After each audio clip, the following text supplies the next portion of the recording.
வேலினா பாதுகாப்பு. இது இல்லாம நாலாவதாகவும் ஒண்ணு இருக்கு. அது யார் கொடுத்தாலும் சரி, யாரு வாங்கினாலும் வெற்றி ஒண்ணுதான். படத்துல வேலை செஞ்ச அத்தனை பேருக்கும் கிடைச்சிருக்கு. இது ஒரு கால்பந்து விளையாட்டை போல மாதிரின்னு கூட சொல்லலாம். ஏன்னா ஒரு கோல் போடுறதுக்கு 10 பேரோட பங்களிப்பு இல்லாம அந்த கோல் போட முடியாது.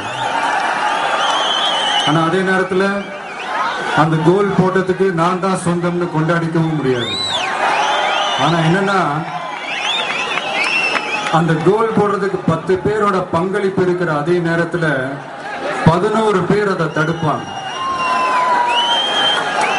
நம்ம எந்த அளவுக்கு முயற்சி பண்றோமோ அதை விட பல மடங்கு எதிர்ப்பும் இருக்கும். அதுதான் வாழ்க்கை. என்ன பண்றது? அதையெல்லாம் தாண்டி தான் வரணும். தட்டி பறிப்பவன் வாழ்ந்ததில்லை, விட்டு கொடுப்பவன் வீழ்ந்ததில்லைன்னு சொல்லுவான்.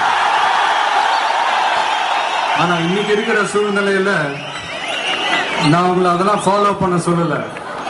தட்டியும் பறிக்காதீங்க, விட்டும் கொடுக்காதீங்க. நம்ம கையில என்ன ஆயுதத்தை எடுக்கணும்னு நம்ம எதிரி தான் தீர்மானிக்கிறான்னு சொல்லுவாங்க. நம்மளை வெட்ட வர்ற எதிரி கிட்ட நம்ம வெள்ளை கொடி காட்டிட்டு நிக்க முடியாது இல்லையா? அதான் அவனோட போக்கிலேயே விட்டுறணும்.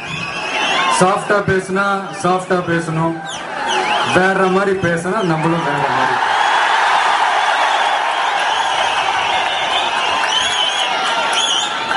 உலகத்துல நல்லவன் கடைசியில தான் ஜெயிக்கிறான், கெட்டவன் அதுக்குள்ள நல்லா வாழ்ந்துட்டு போயிடுறான்னு ஒரு வருத்தம் இருக்கு.